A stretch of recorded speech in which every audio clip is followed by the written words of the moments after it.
पाकिस्तान भर में मौसम के हवाले से बात की जाए तो मई के महीने में गैर मामूली बारिशों का सिलसिला अब भी जारी है। पिछले 4 से 5 दिन से पाकिस्तान के एक बड़े हिस्सों को एक के बाद एक दो ताकतवर मगरिबी हवाओं का सिस्टम मुतासिर कर रहे हैं।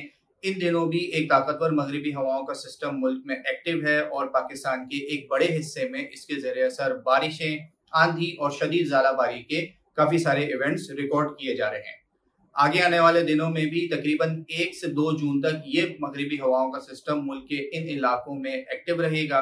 खुसूसी तौर पर जुनूबी पंजाब, सिंध और मगरिबी बलूचिस्तान के काफी सारे इलाकों में तेज बारिशें, आंधी और शदीद ज़ालाबारी के इवेंट्स मुतवक्के हैं। बात की जाए पाकिस्तान के साहिली इलाकों की तो फिलहाल पाकिस्तान के साहिली इलाकों में कोई खातिर ख्वाह तेज बारिशों का इम्कान मौजूद नहीं है। बात करते हैं शहर कराची की तो शहर कराची में भी पिछले कई दिनों से शदीद हब्स और गर्म मौसम का सिलसिला जारी है, जो कि आगे आने वाले दिनों में भी इसी तरह जारी रहेगा।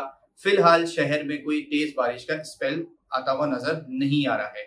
अलबत्ता मौजूदा मगरिबी हवाओं के सिस्टम और बहरा अरब से काफी ज्यादा नमी हवाएं जो शहर कराची की तरफ मूव कर रही हैं, इसके ज़ेर असर कराची के मुख्तलिफ मकामात पर रात गए और सुबह सवेरे हल्की फुल्की बूंदाबांदी, कहीं हल्की बारिश ज्यादातर कराची के मज़ाफ़ाती इलाकों में मुमकिन है। बात करते हैं आने वाले मॉनसून सीजन के हवाले से तो मॉनसून का सीजन पाकिस्तान में ऑफिशियली 15 जून से लेके 15 सितंबर तक चलता है और अब तक की ताज़ा तरीन तमाम सूरत हाल के मुताबिक आने वाला मॉनसून का सीजन मुल्क भर में काफी हद तक नॉर्मल ही रहेगा।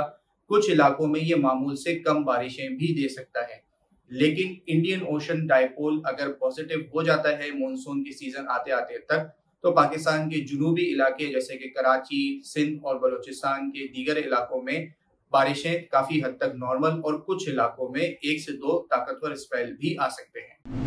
मजीद न्यूज अपडेट्स और डिजिटल स्टोरीज के लिए सब्सक्राइब करें डॉन न्यूज पाकिस्तान।